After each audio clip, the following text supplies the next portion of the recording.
하나님의 말씀 봉독하겠습니다. 창세기 4장 9절에서 15절까지의 말씀입니다. 창세기 4장 9절에서 15절까지의 말씀입니다. 여호와께서 가인에게 이르시되 내 아우 아벨이 어디 있느냐? 그가 이르되 내가 알지 못하나이다. 내가 내 아우를 지키는 자니이까. 이르시되 내가 무엇을 하였느냐? 내 아우의 핏소리가 땅에서부터 내게 호소하느니라. 땅이 그 입을 벌려 내 손에서부터 내 아우의 피를 받았은즉 내가 땅에서 저주를 받으리니 내가 밭을 갈아도 땅이 다시는 그 효력을 내게 주지 아니할 것이요 너는 땅에서 피하며 유리하는 자가 되리라. 가인이 여호와께 아뢰되 내 죄벌이 지기가 너무 무거우니이다. 주께서 오늘 이 지면에서 나를 쫓아내시온즉 내가 주의 낯을 배웁지 못하리니 내가 땅에서 피하며 유리하는 자가 될지라. 물은 나를 만나는 자마다 나를 죽이겠나이다. 여호와께서 그에게 이르시되 그렇지 아니하다. 가인을 죽이는 자는 벌을 7배나 받으리라 하시고 가인에게 표를 주사 그를 만나는 모든 사람에게서 죽임을 면하게 하시니라. 아멘. 이 창세기 4장은 3장에 나온 그 에덴 동산에서 일어났던 비극이 다시 한번 재생되고 확대 재생산되는 것을 우리 가운데 이렇게 보여주고 있습니다. 먼저 그 전에 이 일이 이제 어떻게 시작이 됐는지를 우리가 함께 살펴볼 필요가 있겠습니다. 우리 오늘은 어린이 주일입니다. 그 아이들이 굉장히 좋아하더라고요. 그 어린이날이라고. 여러분도 좋으십니까? 좋았던 기억이 굉장히 오래된 기억으로 남아 계시는 분들도 있으실 텐데요. 그 자녀가 그 부모 앞에서 재롱을 떠는 것, 웃는 것, 투정을 부리는 것, 밥을 달라고, 간식을 달라고 요구하는 것, 자연스러운 일일 겁니다. 비록 에덴 동산에서 떨어져 나아갔지만 하나님께서 우리가 지난주와 그 전 시간을 통해서 살펴보았듯이 사람은 하나님을 필수적인 존재로 살 수밖에 없는 존재임에도 불구하고 마치 하나님을 안 계신 분으로 여겼죠. 하나님을 중요한 그 결정을 할 때에 중요한 어떤 고려의 대상으로 삼지 않았습니다. 하나님은 그래 네 마음대로 한번 해봐라 라고 하는 일에 극단을 허용하시죠. 인간에게 그렇게 해서 죽음이 찾아옵니다. 하나님 없음의 자리. 그렇지만 인간이 하나님의 대적자로 영원히 사는 것까지는 허용하지 않으시죠. 어떻습니까 여러분? 선악과를 따먹고 죄인이 된 상황에서 인간이 죽음을 맞지 않으면 그게 축복일까요? 아니면 저주일까요? 저주일 것입니다. 우리 지난주에 함께 같이 살펴봤죠. 그런 차원에서 그들이 생명나무의 열매를 따먹지 못하도록 이 에덴 동산에서 쫓겨난 사건은 형벌인 동시에 은혜라고 할 수 있을 것입니다. 오늘 우리가 살펴볼 사건도 이제 그런 내용을 담고 있습니다. 비록 에덴 동산에서 떨어져 나왔지만 하나님의 자녀요, 또 하나님으로 말미암아 나오게 된 형제 가인과 아벨은 하나님 앞에 제사하는 것이 당연한 것이었을 겁니다. 마땅한 행위였을 것입니다. 자, 그런데 하나님이 아벨의 제사는 받으시는데 동생의 형인 가인의 제사는 받지 않으십니다. 이 대목에 이제 들어서게 되면 굉장히 질문이 많이 생깁니다. 하나님은 육식을 좋아하시는 분이신가? 가인은 농사를 지은 것으로 제사를 드렸고 아벨은 이제 그 양을 가지고 제사를 드렸기 때문에 그런데 꼭 하나님 그런 걸로 이렇게 판가름하실 것 같지는 않은데 그 성경에는 왜 하나님이 가인의 제사를 받지 않으셨는지에 대해서 구체적으로 나와 있지 않습니다. 근데 우리가 여기서 알고 이렇게 우리가 발견해야 되는 것은 제사를 받을지 받지 않을지는 하나님의 자유의 영역이라고 하는 것입니다. 하나님이 우리가 알 수 없는 변덕스러운 분이라는 뜻이 아니라 하나님의 일하심을, 하나님의 역사하심을 우리가 생각하는 판단 기준에 딱 맞춰놓고 그대로 행해라 라고 요구할 수 있거나 명령할 수 있거나 하나님을 조작할 수 없는 분, 그래서 하나님은 하나님이신 분이라는 것입니다. 하나님이 자유로우시기 때문에 때로는 하나님이 우리 인생을 이끌어 가시는 것이 때로는 변덕스럽게 느껴질 때도 있습니다. 때로는 이해 못하는 상황들로 하나님 나를 이끌어 가시는 것처럼 생각될 때도 있습니다. 그러나 거기서 우리가 가져야 되는 태도는 가인이 가졌던 것처럼, 여러분들이 잘 아시는 것처럼 가인은 어떡합니까? 하나님께 받은 분노를 하나님을 향하여 풀 수 없으니 하나님께 수용된 존재인 하나님을 떠올리며 누구를 잡는 겁니까? 애꿎은 동생 아벨을 뒤에 가서 돌로 찍죠. 그리고 최초의 살인을 행하는 그런 인물이 됩니다. 그때 그런 일이 일어나기 전에 주님이 이런 일을 예견하셨을까요? 가인에게 이렇게 말씀하시죠. 6절을 보시겠습니다. 여호와께서 가인에게 이르시되 내가 분하여 함은 어찌 됨이며 안색이 변함은 어찌 됨이냐. 여러분, 가인은 서운할 수 있습니다. 하나님이 자기의 제사를 받지 않으셨으니까요. 그런데 여러분, 제사란 무엇입니까? 예배란 무엇입니까? 하나님을 통제하거나 조작하거나 우리가 이렇게 A라는 행위를 하면 B라는 복을 주셔야 된다라고 하는 기계적 과정이 아닙니다. 하나님은 절대로 자동 판매기 같은 분이 아니죠. 우리가 동전을 넣으면 우리가 원하는 음료수가 철커덩 하고 떨어지듯이, 우리가 하나님을 향한 찬양을 하면, 하나님께 기도하면 우리가 원하는 응답을, 반응을 하나님이 철커덩 하고 보여주셔야 되는 분이 아닙니다. 만일 그렇다면 하나님은 자유로운 존재가 아니실 것입니다. 하나님은 자유로우시기 때문에 가인의 제사를 받으실 수도 있고 받지 않으실 자유가 왜 하나님께 없겠습니까? 그렇잖아요. 우리 모든 우리 형제님들에게도, 모든 자매님들에게도 그런 자유가 있는 것이죠. 적당한 비유가 떠오르지 않는데, 우리 찬양 인도했던 우리 진현 형제가 찬양을 굉장히 인도를 잘하죠. 동의하지 않으십니까?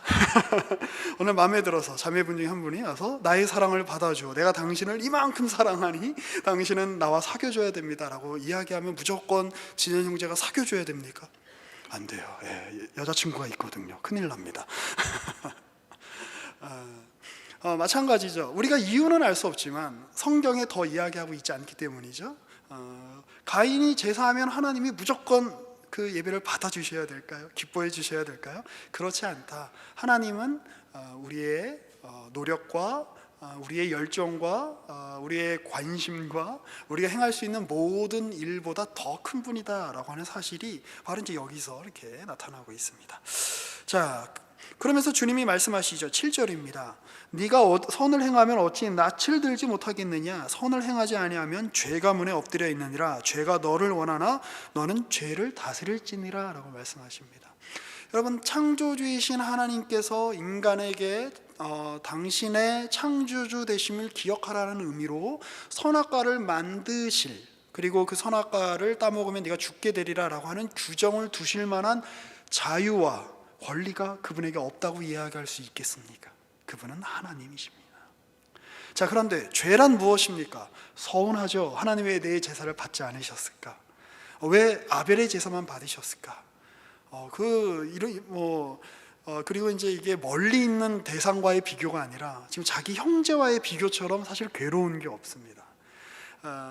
그런데 그 일에 대해서 우리가 서운하고 안타까울 수 있지만 그 일로 말미암아 네가 죄의 종이 되지는 말아라 라고 이야기하는 것이죠. 자, 죄가 지금 문 앞에 엎드려 있다라고 이렇게 표현합니다. 신약적인 표현에 의하면 죄가 우는 사자와 같이 지금 너를 삼키려고 지금 그 앞에 있으니 정신 바짝 차려라, 지금 그 얘기를 하고 계시는 거죠. 자, 그런데 우리는 이 이야기를 압니다. 가인은 이러한 죄의 유혹에, 그리고 하나님께서 그 유혹에 넘어가지 말라라고 하는 이 권면에 그는 실패하고 맙니다. 8절을 한번 보실까요? 가인이 그의 아우 아벨에게 말하고 그들이 들에 있을 때에, 그러니까 여기서 이렇게 보면 우발적으로 아벨을 죽인 게 아니라 그 아벨을 굉장히 죽이려고 작정을 했다는 걸 알 수 있죠. 아벨, 우리 들에서 좀 보자 할 얘기가 있어. 자, 그리고 가인이 그의 아우 아벨을 쳐서 죽이죠. 여호와께서 가인에게 이르시죠. 너의 아우 아벨이 어디 있느냐? 이것은 주님께서 모르시기 때문에 하는 질문이 아니라 창세기 3장에 나오듯이 아담아 네가 어디 있느냐라고 물으시는 그 질문이죠. 하나님이 아담이 정말 어디 있는지 몰라서 물으셨겠습니까? 아담을 그렇게 호명함으로 다시 하나님과의 원래적인 관계 속으로 회복되기를 원하는 하나님의 마음인 것이죠. 마찬가지입니다. 이 부분에서도 네 동생 아벨이 어디 있느냐라고 물으시는 하나님의 마음에는 정말 아벨이 어디 있는지 몰라서 물으시는 것이 아니라 가인이 자신의 행동을 회개하고 또 주 앞에 돌아오기를 바라는, 그리고 또 한 면으로는 그 일이 실제로 이루어집니다만 그가 죄인임에도 여전히 하나님의 호명을 받는 존재로, 부르심을 받는 존재로 서 있다는 사실을 또한 보여주기도 합니다. 가인이 이야기하죠. 모르겠는데요, 제가 제 아우를 지키는 자입니까? 마치 아담과 하와가 너 어디 있느냐, 너 왜 선악과 따먹었냐 라고 하나님 물어보셨을 때에 주님이 만들어주신 여자가 따먹게 했습니다, 주님이 만드신 뱀이 따먹게 했습니다 라고 핑계대는 것과 매우 이렇게 비슷하죠. 자, 그러자 10절에 주님이 이렇게 말씀하시죠. 네가 무엇을 하였느냐, 내 아우의 핏소리가 땅에서부터 내게 호소한다. 이제 더 이상 이 땅은, 하나님이 만드신 이 아름다운 창조의 세계는 조화롭고 생명력이 넘치며 하나님의 은혜와 긍휼을 담아내던 이 풍성한 세계가 형이 아우를 쳐서 죽이는 사망의 세계가 된 이 현실, 하나님, 창조주 하나님, 어떻게 주님이 만드신 이 아름다운 창조 세계에 이런 비극적인 일이 일어나게 하십니까? 라고 하는 비명과 호소로 가득한 세계가 되었다라고 하는 뜻이죠. 그런 비명과 호소와 부르짖음으로 가득 찬 이 세계를 만들어버린 이 가인의 죄된 행동에 대해서 주님이 지적을 하고 계시죠. 자, 그러니 이 창조 세계를 네가 그렇게 망쳤으니 이 망가진 창조 세계, 버림받은 땅, 그 거기에서 유리하며 고생하는 그 짐을 네가 그대로 짊어지게 될 것이다 라고 하는 것이 바로 가인에게 주신 어떤 형벌이라고 할 수 있겠습니다. 자, 그런데 여기가 신비롭죠. 13절 한번 보실까요? 가인이 여호와께 아뢰되 내 짐을 지기가 너무 무겁습니다. 평생 유리하면서 살라고요? 평생 떠돌아다니면서 살려고요? 내 아버지 아담에게 주신 그 형벌도 너무나 짐이 무거운데 거기다가 한 곳에 정착하지 못하고 이렇게 붕붕 떠다니는 그런 삶을 살 수밖에 없다고요? 주님 너무나 무겁습니다 라고 이야기하자 14절에 주님께서 이렇게 말씀하시죠. 주께서 오늘 이 지면에서 나를 쫓아내시온즉 내가 주의 낯을 배우지 못하리니 내가 땅에서 피하며 유리하는 자가 될지라 물은 나를 만나는 자마다 나를 죽일 것입니다. 그러자 주님께서 이렇게 말씀하십니다. 여호와께서 그에게 이르시되 그렇지 않다. 자, 어떤 형태의 표현인지는 모르겠습니다. 뭐 문신이었는지 무슨 어떤 표식을 주셨는지 잘 모르겠습니다만 이 표를 보면 모든 사람들이 가인을 보며 양가적인 감정을 느낄 수밖에 없는 표를 주신다는 거예요. 뭡니까? 첫 번째는 저 사람은 살인자야라고 하는 표죠. 왜 저 사람에게 저런 표가 있는가? 살인자, 동생을 죽인 자. 자, 그런데 그 표는 동시에 어떤 표입니까? 저 표를 보는 자는 이 가인을 죽일 수 없다는 표인 거죠. 만약에 우리가 저에게 해를 끼치면 우리가 저를 죽이게 되면 7,2배나 더하는 벌을 당하게 될 거야 라고 함으로써 그의 죄를 떠올리게 만드는 표식일 뿐만 아니라 하나님이 그를 보호하신다라고 하는 그 양가적인 의미의 어떤 표식을 지금 가인에게 주고 계십니다. 그리고 가인은 여호와 앞을 떠나서 에덴 동쪽의 노 땅에서 거주합니다. 그리고 어디서 만나는지는 모르겠지만 아내와 동침하여, 자, 성경은 주요한 인물들 외에 다른 존재들에 대해서는 크게 관심을 기울이지 않죠. 그래서 이 부분은 우리가 이렇게 지나치게 도대체 어디서 왔을까라고 이렇게 고민하실 필요가 없을 것 같습니다. 중요한 것은 가인이 아내와 동침하여 이제 아이를 낳았는데 그 아이의 이름이 에녹이라고 하는 아이였습니다. 자, 그 아이의 이름으로 성을 쌓습니다. 그리고 온 세계에 유리하리라라고 하는 그러한 하나님의 말씀을 어떻게든 좀 그런 저주를 감당해 보려고 했을까요? 막아보려고 했을까요? 온 땅의 흩어짐을 면하려 했던 창세기 11장에 나오는 바벨탑을 쌓았던 사람들의 심정이었을까요? 어쨌든 성을 쌓고 그 안에서 자기 스스로 안전을 구축하기 시작합니다. 그리고 거기에서 인류의 중요한 문명이 이제 발달합니다. 자, 19절에 보면 가인의 후손 중에 라멕이라고 하는 사람이 있죠. 아내를 2명을 맞이하는데 아다와 실라라고 하는 그러한 그 아내를 맞이합니다. 20절에 보면 아다에게서는 야발이라고 하는 사람이 나오는데 이 사람은 목축업의 조상입니다. 그리고 그의 아우는 유발인데 수금과 퉁소를 잡는, 그러니까 음악의 조상이 이제 태어나죠.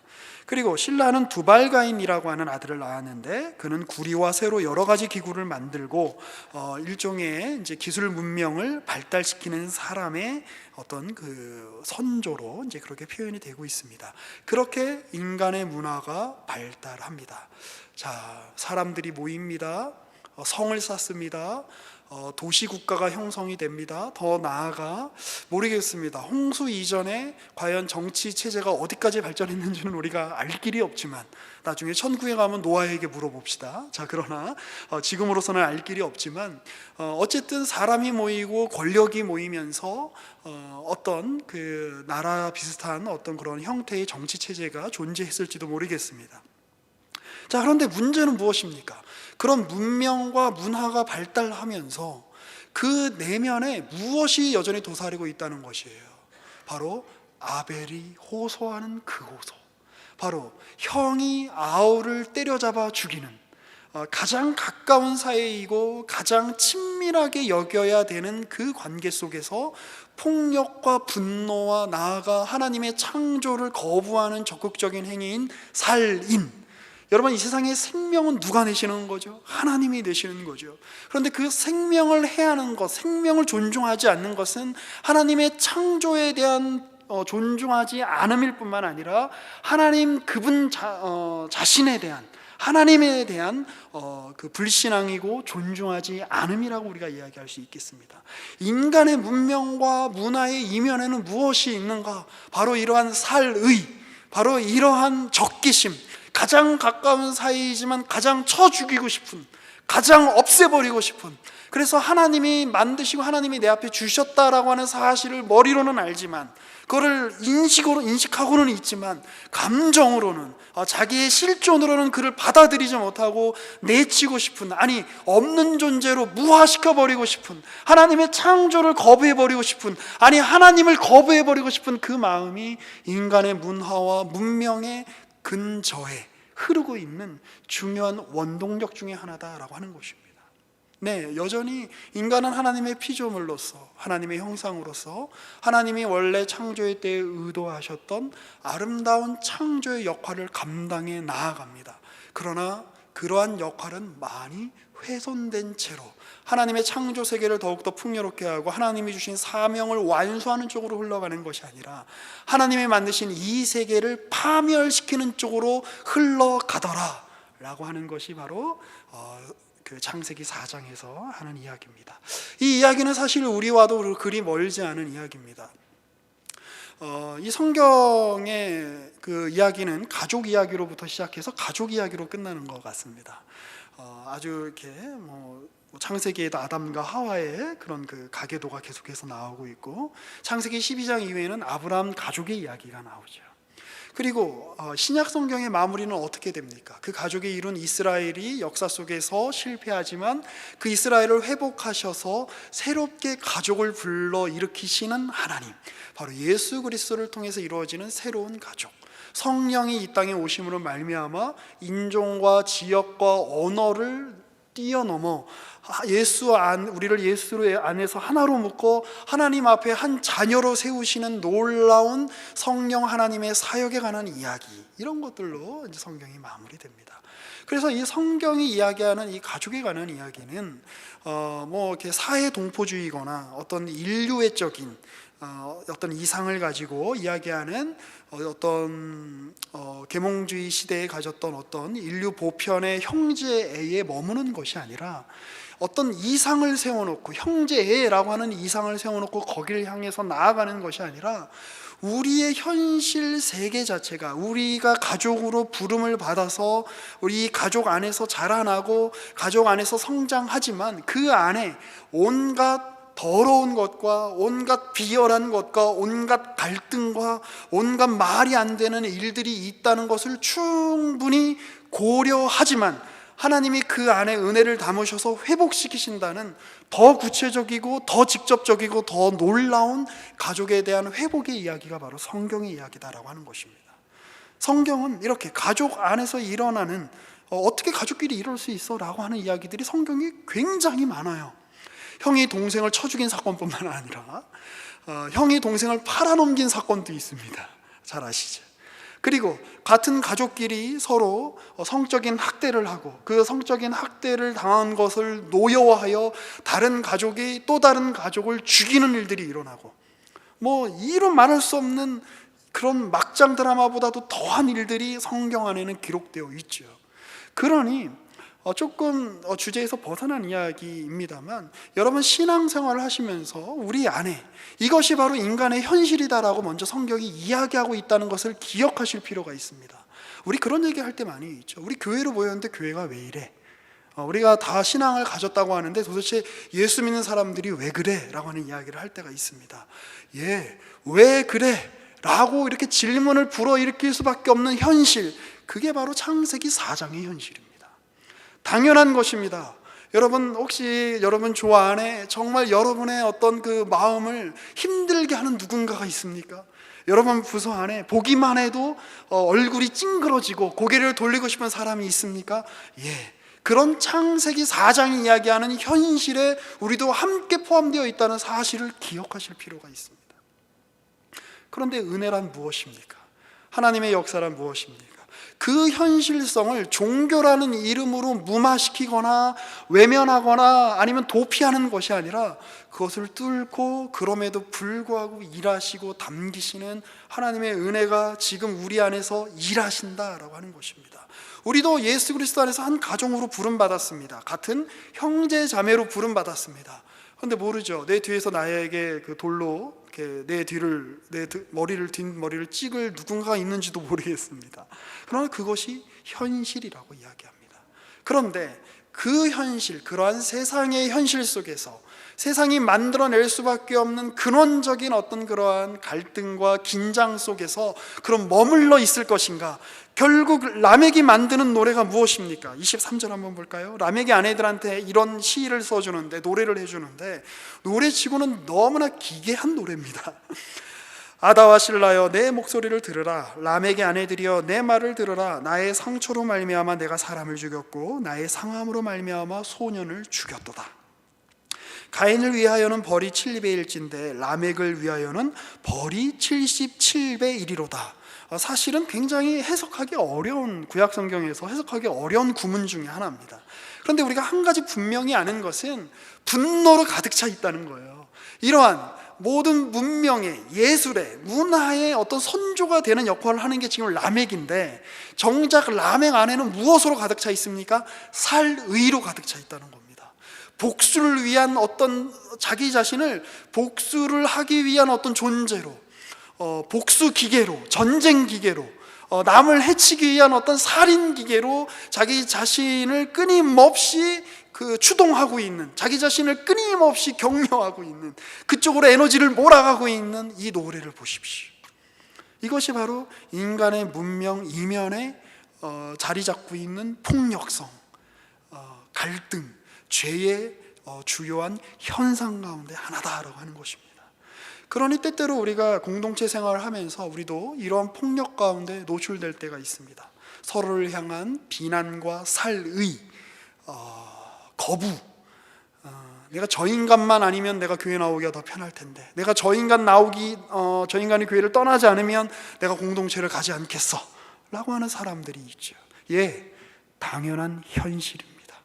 그런데 여러분, 창조의 때에 주님이 우리를 목적하시는 바가 단지 이 정도가 아니라 우리의 창조의 완성의 모습이 어떠할 것인가를 우리가 한번 상상해 보자고 제가 말씀드린 적이 있는데, 그 완성의 모습이 과연 어떤 모습일까요?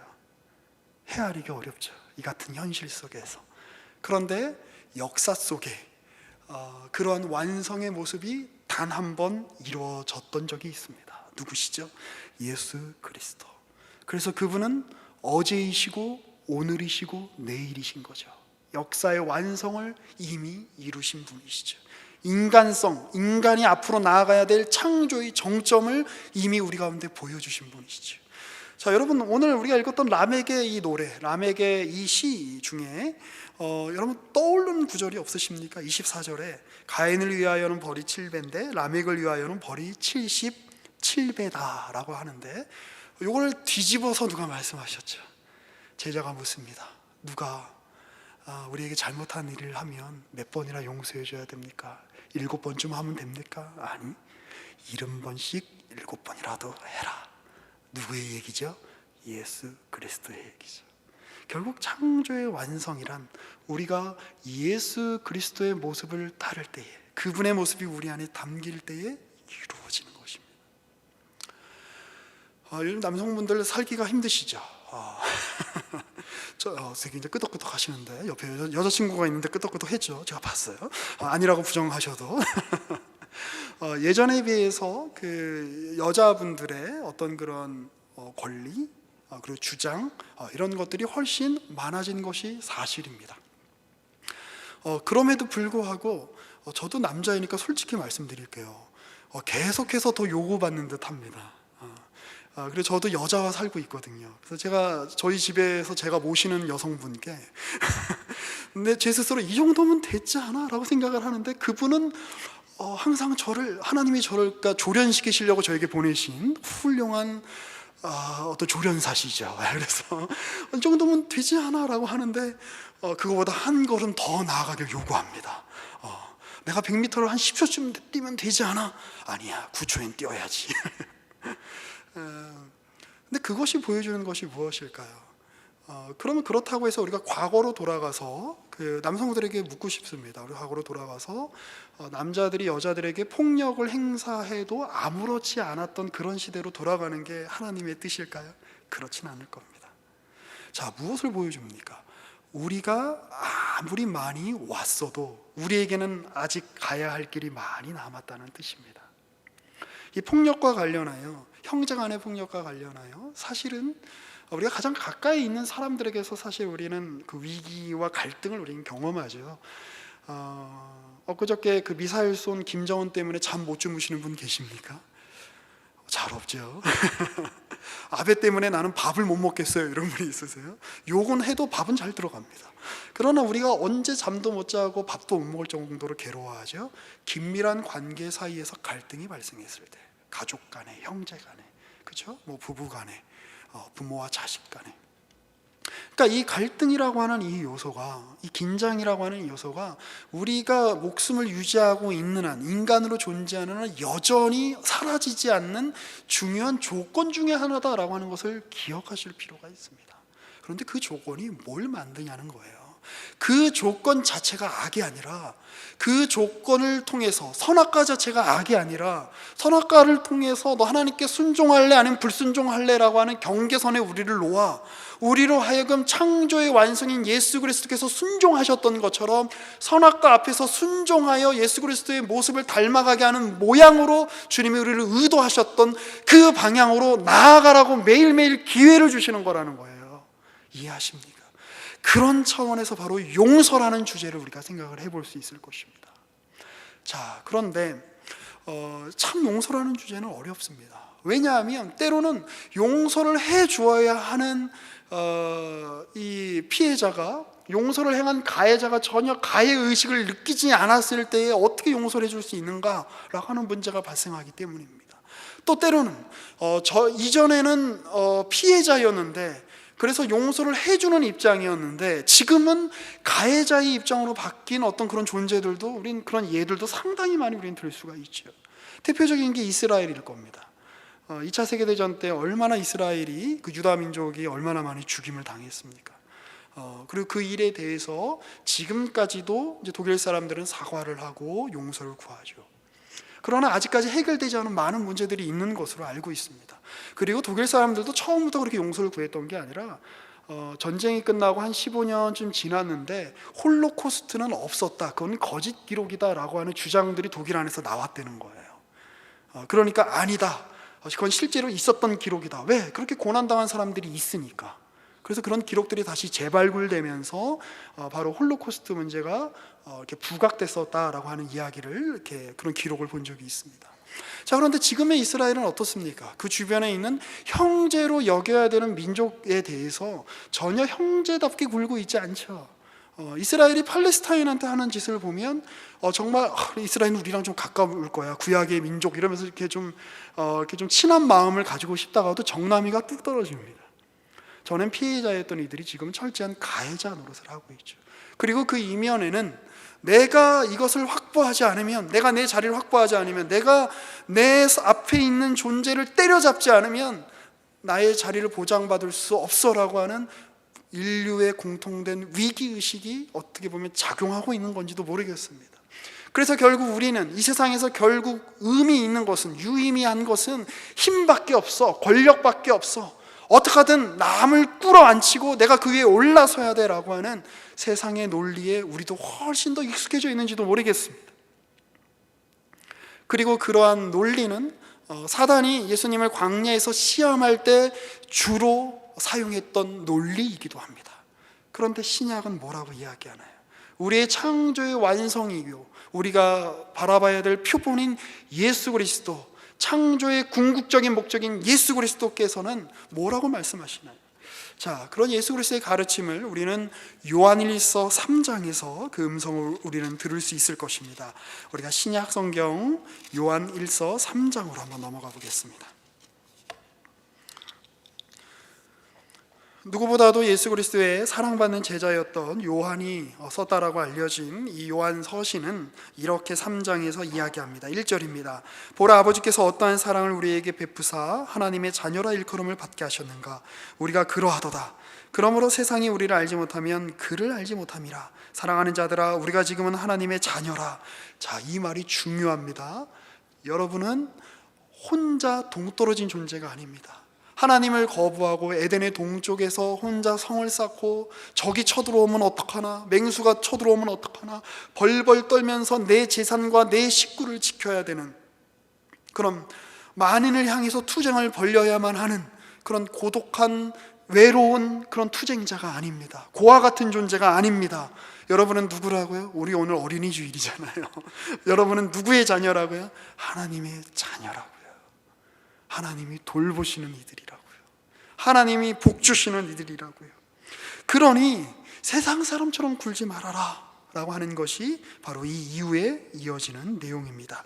자, 중간을 건너뛰고 우리 10절을 한번 볼까요? 그러므로 하나님의 자녀들과 마귀의 자녀들이 드러나나니 무릇 의를 행하지 아니하는 자나 또는 그 형제를 사랑하지 아니하는 자는 하나님께 속하지 아니하니라. 그리고 이렇게 이어집니다. 우리는 서로 사랑할지니 이는 너희가 처음부터 들은 소식이라. 가인같이 하지 말라. 그는 악한 자에게 속하여 죄가, 사망이, 어떤 번역에서는 악마가 문 앞에 엎드려 있느니라. 너를 삼키려고 거기에 넘어가지 마라. 가인처럼 우는 사자에게 스스로 네가 가서 먹히지 마라. 그는 그 아우를 죽였으니 어떤 이유로 죽였느냐? 자기의 행위는 악하고 그 아우의 행위는 의로우므라. 형제들아, 세상이 너희를 미워하여도 이상히 여기지 말라. 우리는 형제를 사랑함으로 사망에서 옮겨 생명으로 들어간 줄을 알거니와 사랑하지 아니하는 자는 사망에 머물러 있느니라. 만일 우리 가운데 사랑이 없다면, 만일 우리 가운데 형제를 돌보는 마음이 없다면, 만일 우리 가운데 우리가 함께 부르심을 받은 자녀로 함께 하나님 앞에 선다라고 하는 이 마음이 없다면 우리는 생명의 자녀가 아니요 여전히 사망의 영향력 가운데 사망의 향기를 풍기는 어떤 그러한 도구로, 그런 기계로 사용될 뿐인 그런 존재에 불과하다라고 하는 사실을 기억할 필요가 있는 것입니다. 여러분은 더 이상 가인의 후손이 아닙니다. 예수 그리스도와 함께 연합된 그분 안에서 옛사람이 죽고 그분과 함께 주님 앞에서 일으키심을 받고 그분과 함께 승천하여 하나님 곁에 서 있는 존재들입니다. 그러니 여러분들은 마음껏 용서라는 걸 해볼 수 있을 것입니다. 분노와 질투와 시기와 살의와 적개심만이 가득한 이 세계 속에서 서로 손을 마주잡고 따뜻하게 바라보는 일, 그런데 여러분, 그 일은 어떻게 가능할까요? 여기서 말하는 것은 사랑을 위한 사랑이 아닙니다. 누가 사랑했기 때문에 우리가 사랑할 수 있다고 이야기하는 것일까요? 예수가. 그러니 먼저 사랑하지 못하는 우리에게 요구되는 것은 무엇입니까? 예수를 바라보고 그와 함께 거하고 예수가 하나님 앞에 어떤 존재셨는지를 기억할 필요가 있습니다. 예수는 단 한마디로 이야기하면 우리 인간이 못한 순종을 아버지 앞에서 온전히 이루신 유일하신 그리고 복되신 우리의 본이 되시는 아들이시다라고 하는 겁니다. 그리고 그 아들은 하나님을 향한 참된 신앙 고백을 하신 분이시죠. 하나님만이 나의 아버지입니다. 사람이 떡으로만 사는 것이 아닙니다. 아버지의 말씀으로 사는 것입니다.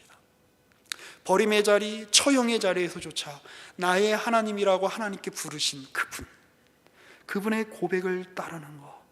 그러니 문명보다, 문화보다, 과학보다, 기술보다, 그 어떤 많은 재물보다, 재능보다, 예술보다 우리에게 먼저 우선되어야 할 것은 무엇입니까? 아버지를 향한 예수 그리스도와 함께 아버지께 올리는 고백이 아니겠습니까? 그 고백이야말로 우리를 지금 이 시대에 하나님 없이 인간이 만들어내는 온갖 다양한 것들 속에서 그 풍요로움과 다양함은 있지만 그 이면에 여전히 살리와 적개와 분노가 해결되지 않는, 하나님께 실망하여 하나님께 버림받아 하나님께 수용받지 못하여 하나님께 실망한 이들의 특징이 있죠. 무엇입니까? 자기 자신에게도 실망한다는 겁니다. 자기 자신에게 실망한 이들이 특징이 있죠. 무엇입니까? 자기 자신을 기대하지 않고 자기 자신에게 실망한 사람은 타인도 기대하지 않는다는 겁니다. 자기를 귀히 여기지 않는 사람은 타인도 귀히 여기지 않습니다. 자신의 생명을 귀히 여기지 않는 사람은 타인의 생명도 귀히 여기지 않습니다. 자기 자신의 삶과 자기 자신의 육체와 자기 자신의 인격을 소중히 여기지 않는 사람은 타인의 생명과 타인의 시간과 타인의 육체와 타인의 그런 어떤 존재와 타인의 인격을 전혀 존중하지 않습니다. 왜 우리 안에 타인을 향한 인격과 존중과 사랑이 사라지는가? 하나님께 수용받고 있는 존재라고 하는 의식이 우리 안에 사라졌기 때문입니다. 그러니 우리가 회복해야 할 것은 무엇일까요? 예수 안에서 우리는 이미 하나님께 수용받았다. 하나님이 아벨의 제사를 받으신 것 같이 하나님이 예수 안에서 우리 모두의 제사를 받으셨다. 하나님이 우리 모두의 찬양을 받으셨다. 하나님 우리 모두의 시간과 우리 모두의 존재와 육체와 우리 모두의 신앙 고백과 우리 모두의 실존과 우리의 인생을 하나님이 받아주셨다. 그 고백 안에서 우리는 사랑할 수 있는 것입니다. 그 고백 안에서 우리는 세상이 만들 수 없는 것을 만드는 사람들인 것입니다. 자, 이제 하나님이 새로운 세상을 여전히 인간의 죄악에도 불구하고 만드신다. 새로운 존재를, 새로운 가인의 어떤 실패를 넘어설 하나님을 향한, 하나님이 창조의 때에 의도하셨던 하나님의 백성들을 향한 하나님의 의지를 굽히지 않으신다. 무엇을 통해서 보여주십니까? 사람이, 가인이 하나님이 용납하신, 하나님이 제사를 받으신, 하나님이 기뻐하시는 아벨을 때려 죽였지만 하나님은 그를 다시 살리시죠. 누구의 이름으로? 셋의 이름으로. 셋이 아벨이란 뜻은 아닙니다. 그러나 셋이 한 역할은 무엇입니까?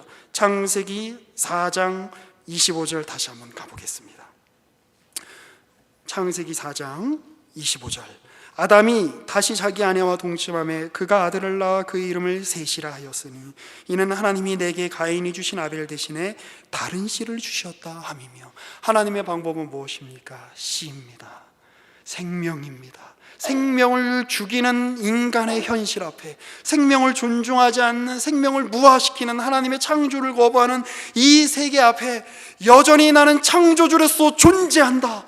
그것을 셋의 탄생을 통해서 보여주시는 것이죠. 이 인류 역사가 끊임없이 하나님을 거부하고 사망을 이야기하고 죽음을 이야기하고 하나님 없음을 이야기하지만 하나님이 지금도 살아서 역사하신다는 사실을 무엇으로 보여주십니까? 바로 저와 여러분 같은 하나님을 고백하는 새로운 영혼들을 지금도 만들어내고 계시잖아요.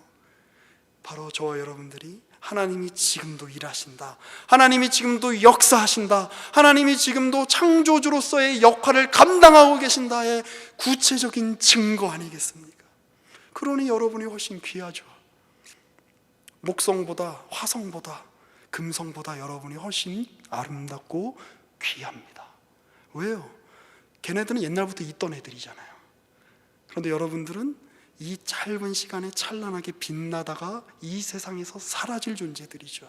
그리고 주님의 품 안에 기억될 존재들이죠. 여러분들이 별보다 귀합니다. 수백만 년, 수억 년, 우리가 헤아릴 수 없는 시간 동안 있었던 저 우주의 행성, 항성들보다 여러분들이 하나님 앞에 더 고귀한 존재라는 것, 받아들여지고 하나님께 수용된 존재라는 사실을 기억하시기 바랍니다. 자, 그것의 근거가 뭐라고요? 우리는 이렇게 합니다. 26절, 셋도 아들을 낳고 그의 이름을 에노스라 하였으며 그때 사람들이 비로소 여호와의 이름을 불렀더라. 하나님이 하나님의 이름을 부르는 자식들을 통해서 하나님의 창조의 목적을 계속해서 이루어 나갑니다. 실현하십니다. 하나님의 이름을 부르는 우리를 통해서 하나님의 창조를, 하나님이 이 세계를 완성시키시겠다라고 하는 하나님의 의도와 뜻을 지금 실행해 가고 계십니다. 우리 그러니 하나님께 부름받은 자답게 하나님의 씨로 우리가 부름받아 예수라고 하는 씨 안에서 하나님께 부름받아 창조되어 이 땅에 보냄받은 자들답게 하나님의 이름을 부르며 마음껏 이 세상의 원리에 거부하며 법칙에 거부하며 사랑하며 사는, 주님께 수용받은 자로서 사는 저와 여러분 되시기를, 그리고 그 일을 한껏 펼치시는 우리 남포교회 청년부 1부, 2부, 3부 각각의 집회 시간, 각각의 조별 모임, 각각의 모든 만남과 교제의 장이 되시기를 주님의 이름으로 축복합니다. 기도하겠습니다. 하나님 감사합니다. 인간은 죄로 하나님의 창조 세계를 어그러뜨렸지만 하나님은 그 안에서 회복을, 하나님을 향한 신실한 고백을, 하나님을 향한 아름다운 존재들을 지금도 만들어내고 계십니다. 그러한 일의 증인으로, 그러한 일의 증거로 우리가 서 있습니다. 하나님께 부름받은 자답게 하나님을 향한 아름다운 신앙 고백이 우리 안에 있게 하시고, 그 신앙 고백을 하는 자답게 서로를 향한 아름다운 사랑의 교제가 있을 수 있도록 주여 우리에게 복 주시옵소서. 그리스도의 몸입니다. 주의 몸을 귀히 여기는 우리 모두가 되게 하여 주옵소서. 우리의 구주이신 예수 그리스도의 이름으로 기도합니다. 아멘.